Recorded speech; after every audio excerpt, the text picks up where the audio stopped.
All right, world. Welcome to episode number 6, Jimmy Canz Show. Today, we're discussing NXT TakeOver Portland. All right. I am joined, as always, with my friend Rodney Washington. Hello. So, let's get into this one, Rodney. All right. NXT Portland, obviously, Portland, Oregon, from the Moda Center. All right. 5 matches on the card. So, let's kick it off with a very personal matchup here, a street fight, and involving Tegan Knox against the new attitude Dakota Kai. So, what did you think of the whole Dakota Kai heel turn at War Games back in November? It was it's kind of I kind of akin it to what Bayley's doing right now. Mm-hmm. You know what I mean? It's kind of it has that jarring effect because of how much of a far cry it is from the character we've come to know. Yep. You know, so I always kind of like those. Mm-hmm. I like when we go that extreme in a different direction, especially when you're going from face to heel. Right. It's not really that. It doesn't really work as well when you're going from extreme heel to a super baby face. Yeah. But I thought it was good. Honestly, prior to seeing the War Games package and match, I didn't know a lot about Dakota. There's neither one of their Or situations. Tegan, yeah. Well, they were both kind of on the shelf for so long with injuries. I mean, Dakota hit the scene and then got injured, pretty quickly after after debuting, excuse me. And then, with Tegan, it was a similar type of thing, but she was even lesser known to an extent because she was just in NXT UK when she first and then she got hurt Then got injured and everything. So, in terms of being the exposure for both of them was kind of lacking. Super limited. Yeah, exactly. Super limited. I'm both very talented individuals. Now, that was going to be the next observation I was going to make, though, was like when I saw them wrestle, like I could see why they have a spot on the roster. Mm-hmm. And I could see a huge amount of potential in their character, because I'm not one of these people that just because you're, me, just because you are a certain demographic, I'm going to act like you're good even if you're not. Right, absolutely. Like to me, that's the most disingenuous, and it doesn't help anybody. Absolutely. But what I saw, those are two talented wrestlers. Mm-hmm. So I'm interested. So, okay, who you got? Dakota or Tegan? Street fight. Well, okay. Now, keep in mind. I need some info, yeah. I was just going to say, keep in mind, they just wrestled last week on NXT. And who? And Tegan got the W there. So now, there was some distractions on the outside that kind of helped Tegan secure the win. But, Tegan, this is only, the rematch, so to speak. I think Dakota wins it because she's willing to do whatever it takes to win. Mm-hmm. And it's a street fight. It's a street fight. And then also, I know we're trying to get out of 50-50 booking. But at the same time, I think that you let Tegan get that win so that when Dakota wins at the event, it's not just a complete wash. Yeah, I will. I'm going to agree with you on this one. I think, in the direction they're going with Dakota's character, the fact that it's a street fight is going to play in her favor. She's not going to hesitate in any stretch of the imagination, when it comes to, whereas I think Tegan might have, those little glimpses of, oh, should I take it that far? You know what I mean? And then not willing to, and that's to the go. opening. And then that's going to be the opening, and then I'll agree.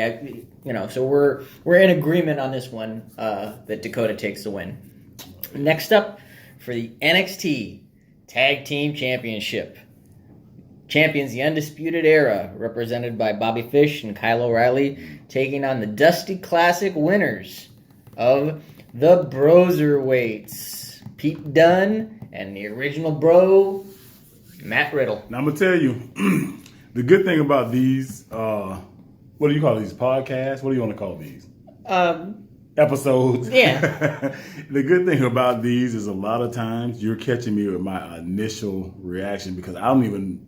this is my first time really thinking about a lot of these matchups at the time that we record. So you're going to get my true reaction. And that's what I like. Yes. I like, authenticity. Yes. So for me, Ooh, let me think. I'm thinking.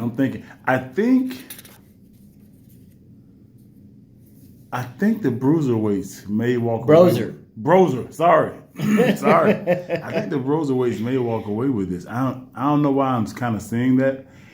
I think I see where you're going. I'm going to agree with you again. I think the prophecy of gold is going to come crumbling down around the Undisputed Era, and I think it's going to make them probably even more vicious. I think they're going to end up eventually kind of dropping all of it, and then they're going to have to come back and be hunting again, and just and be even more aggressive and everything. So I'm going to agree. I think the Broserweights take this one here. Perhaps they take it, and then that leads to an eventual split. Maybe they decide to turn Pete heel or something like that, and then they split the Broserweights and then vacate the titles, and that could be a redemption type of thing for the Undisputed. Maybe they do some type of tournament, and then they can turn around and get it back and go back on the hunt and get the titles back. But yeah, I do think the Broserweights are going to get here. Like I said, I think they're setting something up for It feels like it. That's just my gut feeling tells me something's coming down the pike. It just feels like it. I was mainly going off a feeling. Yeah. Right now. And then next on the card for the NXT Championship, champion Reah Ripley taking on the EST of NXT, Bianca Belair. I'm gonna tell you, this is a NXT, man. They be doing a good job with character development, and it makes these matchups so because Rhea Ripley. You know that like the girl can go. It's funny enough. Before I forget, when we were discussing on the last, the Rumble and the Worlds Collide show, and we were discussing Rhea, and I said, she's like 5'9", 5'10". Yeah. I looked online, she's only listed as 5'7". She seems bigger than that, doesn't she? Yeah, she seems super tall. Maybe her boots. You have to look at her boots. Maybe look at the platform on those. Boots. Maybe there's a platform on the boot or something like that. But she seems like she just seems so much taller than a lot of her competitors that she's in there with. And her frame doesn't look like it's the boots. Right. Like if you look at her skeleton, it doesn't look like it's the boots. Broad shoulders. It looks like she's legitimately just a bigger, taller woman and everything. So yeah, I was really surprised when I saw that. And I wanted to point that out. What it may be, you know what it may be though. What? It might be the reverse. It might be that the other female wrestlers are really, really short. Really tiny. Because if you think about it, like we met Ember Moon, we've met, and if you look at like tumbling, which is a heavy part of the female wrestling, you want a lower center of gravity. Right. You want, what I mean, and to be not to be blowing up. Being tall will blow you up too. It can, absolutely can. So I'm sorry. I'm thinking. I watched Rhea Ripley, and see, here's the thing about becoming a champion: you're in the spotlight. I watched her in this last match, and she's not as great of a. This match wasn't as great of a technical demonstration as I thought. Are you talking the Worlds Collide match against Tony? Yeah. Okay. It wasn't as clean in the ring as I thought, and she, and like I said, you're the champ, so we get to watch you now. Bianca has a lot of momentum. Bianca, I think, is more well-rounded, more overall athletic than Rhea. Rhea's got that mean streak. That will shut all that down. That can shut all that down with just like something vicious. It's hard. I think Rhea is too soon for her to lose it, and Bianca kind of strikes me as that good opponent. I don't know if she's a world champion yet. I'll be honest with you, I think, and again, some of the stuff I've read and just, gut feeling, having watched, the product as long as I have, I think they're setting up Rhea for something big at Mania. Possibly Shayna.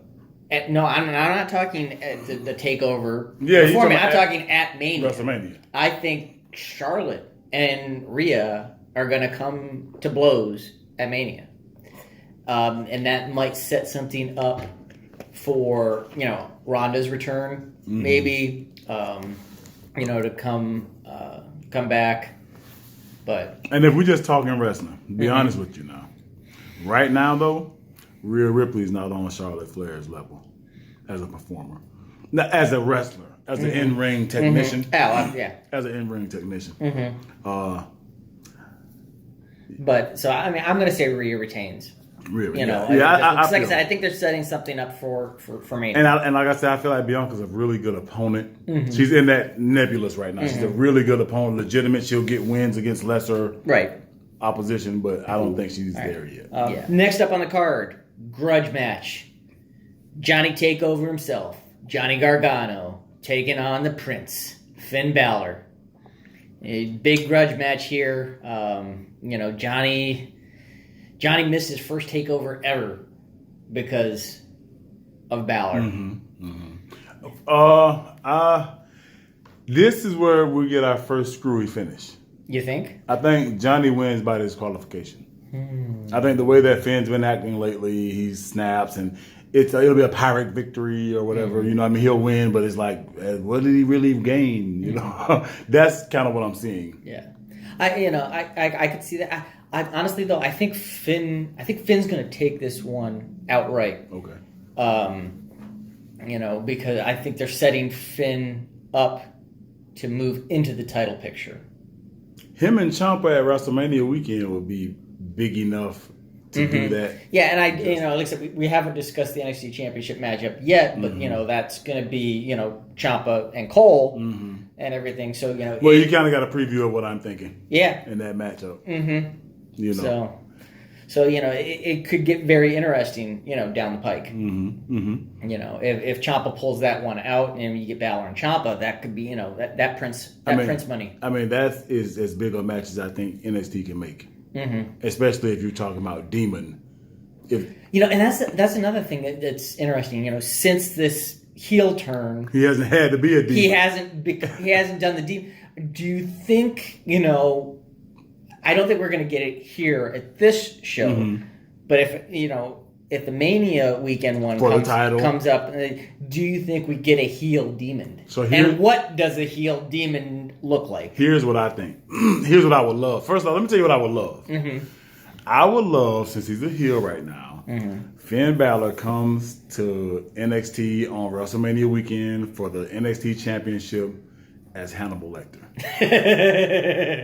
He actually did that on the indie scene. This is where I get it from. I know he's been Bane, he's been Hannibal. I would love for them I think a lot of those things that he did he could get away with. On the indie scene, he could get away with. I think WWE shades away from a lot of that stuff for copyright purposes. Yes. They don't want to get they walk a fine line with some of that. They've tinkered with elements and homages to an extent, but not outright. And that's what I think they could do. Maybe something where they wheel him out there. Something similar to that. I get where you're going at because look at a lot of Rey's Mania gear. Yeah, a lot of inspired. A lot of Rey Mysterio's WrestleMania gear has been superhero inspired. Whether it be the Flash, Captain America, Joker, et cetera, but it's not the Joker. Yeah, he's not coming out, carbon copy. Same thing with Johnny over, recent. He's a big Marvel fan, and some of his gears had that Marvel theme. Mania weekend last year when he went for the title, it was Iron Man inspired. So I remember. I would love to see some form of that though, something where they bring him out in a straight jacket. Especially if it ends up that he's fighting Tommaso Ciampa, facing Tommaso Ciampa. But then again, because what would the Demon is already the more aggressive alter ego for the good Finn Bálor. So I think now that he's already super aggressive as just Finn Bálor because he's heel, I think you got to have something that's beyond the Demon. The Demon is kind of like, you get tired of good guys getting kicked around by villains, and then that good guy finds that little part of themselves that's able to match the evil. So I think he has. I think he has to be something besides a demon if he's an evil Finn Bálor with a special. Yeah. So you don't think we were going to get any incarnation of the demon while he's a heel, or do you think it could be something different? I think they're going to do an incarnation of the demon with him as a heel. I think they will, but I think it would be better if they did something different. Okay. Fair enough. Fair enough. All right, so those are our predictions for TakeOver. Please, do you want to go back and do? We can go back and do the Ciampa one again, so that it's actually after we just finished. I can edit that. Okay. You know what I mean? I can just edit that around and move those, and Okay. it'll flow. It'll flow. Okay. So, it's not been confirmed yet, but it's a strong possibility. Maybe they might be saving it for the Mania weekend takeover in Tampa. But there's a possibility of a North American Championship defense as well here, with Keith Lee taking on Dominic Dijakovic. I don't know, you watched last Wednesday's NXT episode, Damian Priest came out to challenge Keith Lee, and Dijakovic came out and challenged him, and then they came to blows in a match, which Dijakovic ended up beating Priest. So it kind of almost set up a number one contendership type of thing. So nothing's official yet. We're doing this on a Monday afternoon. We still have NXT this Wednesday prior to TakeOver this weekend. So this could happen. So if it were to happen, Keith Lee, Dominic Dijakovic, who have already put on some spectacular matches on just regular NXT. These are two big men that can go. I feel like Keith Lee right now is who they're riding. Yeah, I agree. And like I said, he just took the belt off Roddy. His presence in the Royal Rumble. Yep. It was a big exposure spot. And here, here's Keith Lee world. Here's Keith Lee. So I think right now we kind of stand in that pocket. I think with Keith right now, you don't touch him too much. Yeah. I would say if this does happen, I would say Keith retains. Yeah. And then our main event here tonight for the NXT Championship. Adam Cole, baby. NXT Champion. Taking on the Blackheart himself, Tommaso Ciampa. Ciampa, Daddy wants Goldie back. Well, I just don't think that Adam Cole is man enough to beat Tommaso Ciampa. Yeah. That at the end of the day, at the end of the story, I just don't think he's man enough to beat Tommaso Ciampa. So, no matter what he does, even with the whole entirety of the Undisputed Era, I just don't see him as man enough to beat Tommaso Ciampa. So I think Ciampa takes the belt back. And I agree. Agree with you on that one. I think Ciampa takes it here, and it'll set up stuff for Mania weekend again down the road. So please play along. Comment down below. Give us your picks as well. Like, share, subscribe to the channel, please. And let us know how you like it.